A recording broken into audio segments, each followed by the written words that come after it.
ಪಾಪ ಬರೋದು ಹೇಗೆ ಅಂದರೆ ಯಾವಾಗಲೂ ಕೂಡ ಆಸೆಯಿಂದ ಅಂತ. ಆಸೆಯಿಂದ ಅನ್ನೋದಕ್ಕೆ ಒಂದು ಕತೆ ಹೇಳುತ್ತಾರೆ ಯಾವಾಗ. ಏನು ಅಂದರೆ, ಒಬ್ಬ ಪಂಡಿತರಿದ್ರಂತೆ. ಒಬ್ಬ ಪಂಡಿತರು ಅವರು ಯೋಚನೆ ಮಾಡಿದ್ರಂತೆ, ಪಾಪಕ್ಕೆ ಮೂಲ ಯಾವುದು ಅಂತ. ಪಾಪ ಬರ್ತದೆ, ಪಾಪಕ್ಕೆ ಮೂಲ ಯಾವುದು ಅಂದರೆ ಪಾಪಕ್ಕೆ ಕಾರಣವಾದದ್ದು ಯಾವುದು ಅಂತ ಅವರೊಂದು ರಿಸರ್ಚ್ ಮಾಡಲಿಕ್ಕೆ ಹೊರಟ್ರಂತೆ. ಸಂಶೋಧನೆ ಮಾಡಲಿಕ್ಕೆ ಅಂತ ಹೊರಟರು. ದೊಡ್ಡ ರಿಸರ್ಚ್ ನಡೆಸಿದ್ರು. ಎಲ್ಲ ಕಡೆ ಓಡಾಡಿದ್ರಂತೆ. ಕಂಡವರನ್ನೆಲ್ಲ ಕೇಳುತ್ತಿದ್ರು, ಪಾಪಕ್ಕೆ ಮೂಲ ಯಾವುದು ಅಂತ ಕೇಳಿದ್ರಂತೆ. ಅದಕ್ಕೆ ಯಾರು ಸರಿಯಾಗಿ ಉತ್ತರ ಹೇಳಲಿಲ್ಲ. ಕೊನೆಗೆ ಅದು ಮನಸ್ಸಮಾಧಾನ ಆಗ್ತಿರ್ಲಿಲ್ಲಂತೆ.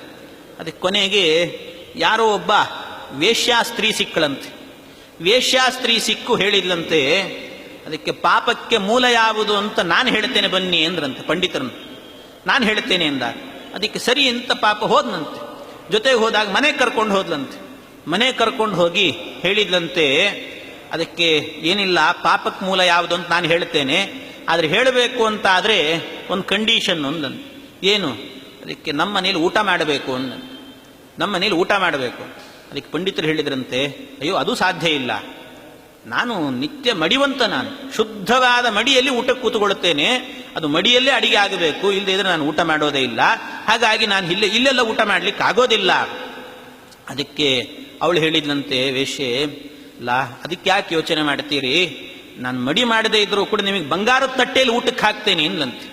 ಬಂಗಾರದ ತಟ್ಟೆಯಲ್ಲಿ ಊಟಕ್ಕೆ ಅಯ್ಯೋ ನೀನು ಬಂಗಾರದಲ್ಲೇ ಹಾಕು, ಇನ್ನೊಂದರಲ್ಲಿ ನನಗಂತೂ ಆಗೋದಿಲ್ಲ. ಅಲ್ಲ, ನಮ್ಮ ಮನೇಲಿ ಒಂದು ಸಂಪ್ರದಾಯ ಇದೆ ಎಂದ್ಲಂತೆ. ಕೊನೆಗೆ ನಮ್ಮ ಮನೇಲಿ ಒಂದು ಸಂಪ್ರದಾಯ ಇದೆ.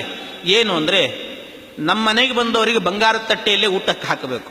ಅದ್ರ ಜೊತೆಗೆ ಯಾರು ಆ ಬಂಗಾರದ ತಟ್ಟೆಯಲ್ಲಿ ಊಟ ಮಾಡ್ತಾರೋ, ಊಟ ಆದ ನಂತರ ಆ ತಟ್ಟೆ ಅವರಿಗೆ ಅಂತ ಹೇಳ್ಬಿಟ್ಟು ಒಂದು ಸಂಪ್ರದಾಯ ಅಂದಂತೆ. ಹಾಗಾದ್ರೆ ಹಾಕು ಅಂದಂತೆ ಪಂಡಿತ.